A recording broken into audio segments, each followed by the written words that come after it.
Oh my goodness.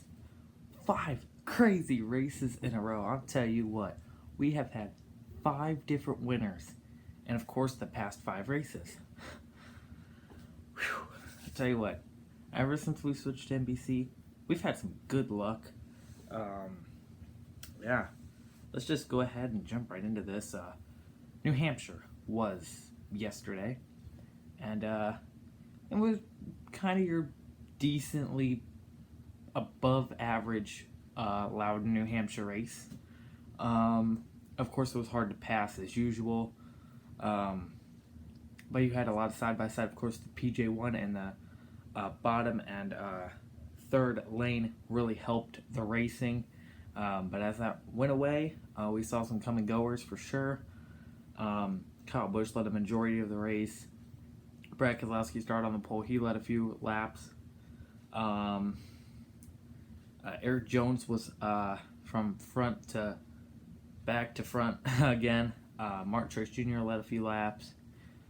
Matt DiBenedetto, we'll talk about him here in a little bit. He had a pretty dang good race. But let's just go ahead and get into the review here. I actually have a lot to talk about, so I actually had to write it down. But of course, like I said, Brad Keselowski did start the race. He would lead the majority of stage 1, but then Kyle Busch would come up behind him and he would actually pass him. After that, Brad actually caught back up to Busch. He would actually pass Kyle Busch again, and then the first incident of the race occurred. Austin Dillon would blow a tire and hit the wall. He would ultimately have a horrible day. Yeah, that would bring out our first caution, and then Ricky Stenhouse Jr. and Eric Jones made a little contact, cutting down Eric Jones's tire, and he would wait, no, that's not right. I'm sorry. Ricky Stenhouse Jr. and Jones take 2 tires on that pit stop. That's what I meant to say. We're not at the wreck yet. They take 2 tires, which would be a little risky for sure. Actually, Ricky Stenhouse Jr. was the bad version of this. He fell all the way back. Eric Jones would actually stay in the top 2 after taking 2 tires. And then Larson gets a loose wheel. He had to come to pit road. He would be a lap down, which is big for me because I am a Larson fan, of course. So that hurt. And Kyle Busch would take stage 2 with Eric Jones on 2 tires. Remind you, Ricky Stenhouse Jr. fell all the way back, not even in the top 10. Eric Jones comes in second in stage 2 on 2 tires, or stage 1, excuse me. I'm losing my voice a little bit, so sorry. Then we have Daniel Suarez make contact with Daniel Hemric. He would wash up the track a little bit. Chase Elliott actually had a water pump blowout or like oil or something. I don't know, something happened to Chase Elliott. I wasn't paying too close attention at this point, but he would lay fluid down on the track. That would cause Daniel Suarez to wash up into the 8 of Daniel Hemric, taking both of them spinning. Daniel Hemric would actually make heavy contact with the front end of his car into the wall. Daniel Suarez barely, I think, hit the wall, so he would be able to continue. But Daniel Hemric, another RCR car, out of the race. And that would cause a caution. Of course, that would move for the next thing to happen, which is Jones. He would move up into Ricky Stenhouse Jr., cutting down a tire for the 17, and ultimately the 17, I think the next corner, like the next lap, would blow a tire and he would slam into the wall. Very heavy contact for Ricky Stenhouse Jr. Very fortunate to be okay. Great to see him walk out of that car. He would, of course, be done for the day. I actually think he drove it back to the garage.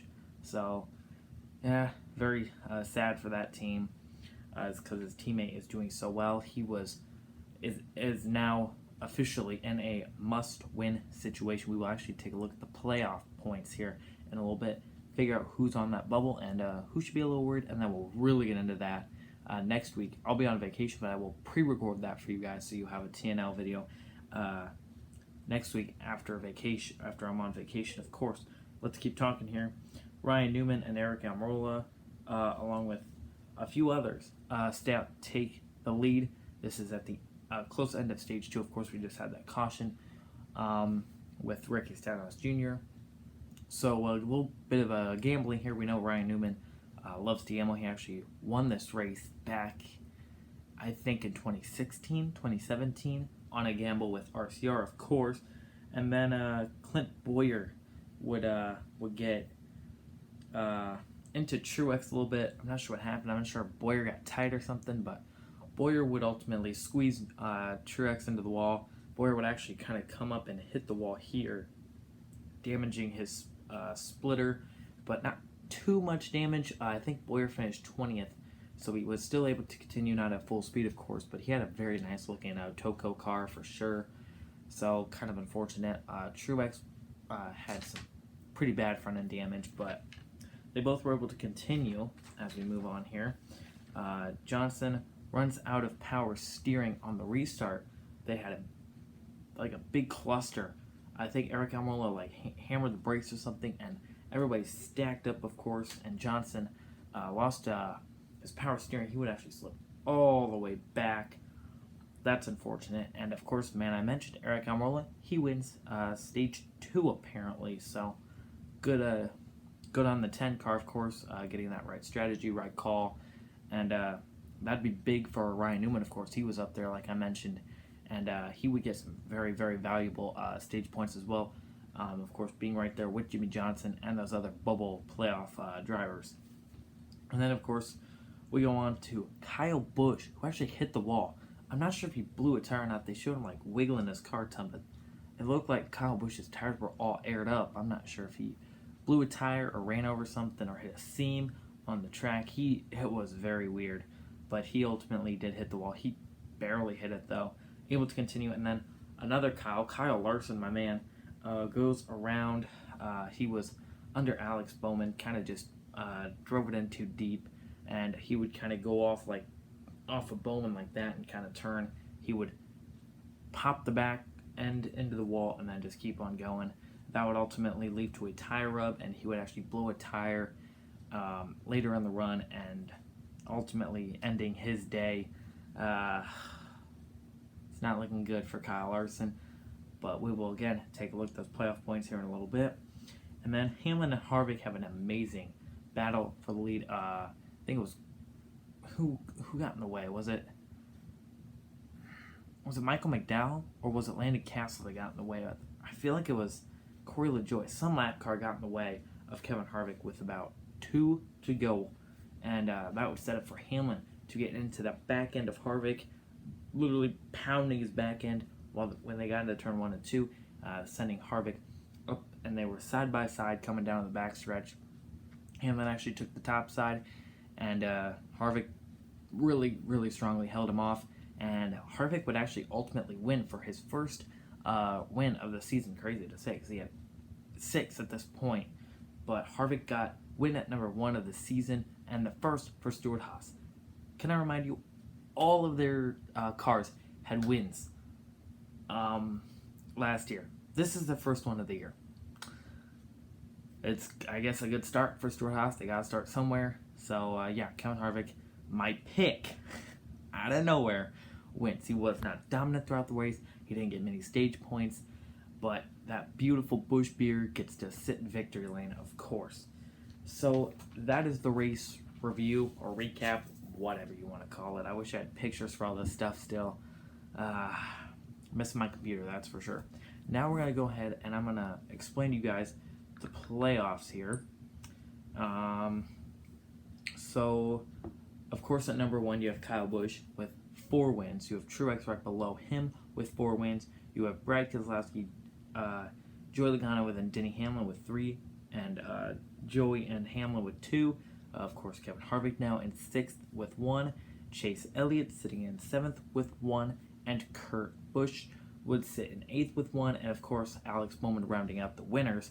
And 9th place, of course, Justin Haley's win does not count. If you really want to count his win, we have 10 different winners of the season. 9 of them count, of course. So that is pretty cool. And then, of course, in 10th with 98 points is Eric Almirola. I'd say he's sitting pretty good. He'd have to have 3 or 4 really, really bad races in order to knock him out for sure. Ryan Blaney right behind him in 11th with 84 points. I'd say he's also sitting pretty well. Then you go to William Byron with now 61 points. Can I remind you, they finished 23rd in the point standings last season for his rookie year. This one, and they were finishing 25th. Now they're getting top 10s, poles, top 5s, leading laps. He's in 12th with 61 points. Checkenhouse definitely helping him in his sophomore season. No sophomore slump for William Byron. Great to see him doing well. Kyle Larson was 40 points above the cut line. He now sits in 13th with 31 points above the cut line. Still sitting okay, but I would definitely be a little worried. I am actually a little worried for my driver. Hopefully he steps it up. Eric Jones now at 14th. He was in 16th, 2 points above the cut line. Got 9 stage points in stage 1. Like I mentioned, he finished 2nd. So those stage points definitely came into play. Now he's at 14th, 28 points above the cut line. That is huge for that team. And then we get a little closer. Ryan Newman, who's below the cut line, coming in. Actually, I think at 18th. No, he was 17th. Now he's 15th, 21 points above the cut line. He's sitting pretty well. And then you got Clint Boyer, even through all the struggles, the wrecks, the craziness. 17 points above the cut line. That's not a ton, but it's decent, I guess. I mean, Clint Boyer's really going to need some points, though, for sure. He's definitely not out of the woods yet. And then there was one name you guys may have not heard. Jimmy Johnson. After today, he was 5 points above the cut line, I think. Well, now he sits negative 17 or minus 17 below that cut line at 17. He has been the only driver to make it through the playoffs, or like this playoff format, to get into the playoff format. The only driver to do that since this format has existed. Well, that may come to an end. Jimmy Johnson, I would definitely be worried for sure. 7th time, not looking like he's going to get even close to an 8th this season. Then you got Daniel Suarez, also negative 17. And Daniel Suarez, like I said, had some problems today. But he is no slouch. I would not slouch on Daniel Suarez. This is a must show what you got season for him. And he definitely needs to get a great finish or a great couple finishes to get some stage points, lead some laps. Negative 17 isn't a huge amount, but you're facing your teammate and you're facing 7 time. You definitely got to step up your gears. Then we go a little further down. I guess I'll go with Paul Menard at 19th, negative 60. He has not done much this season. We'll kind of skip over him. And Ricky Stenhouse Jr. after today with the wreck sits 20th still in points with minus 77. So definitely must win for both of those drivers. I don't see either of them winning. In fact, I think the closest one to winning would probably be Ricky Stenhouse. But if I was 17 and 18 now, below the cut line, I would definitely be worried. Daniel Suarez needs to make the playoffs. He didn't either times in the 19. And we've seen what the 19 can do this season with 4 wins. So Daniel Suarez has got to step it up. And that's all I got to say, guys. It's definitely getting tight. I'll even show it to you guys. It is getting tight here. Let me kind of zoom in here. This is what it looks like if you guys really want to see it. This is your playoff bubble. It is getting tight. If it'll focus. It is definitely getting tight. So if your favorite drivers are in that scenario,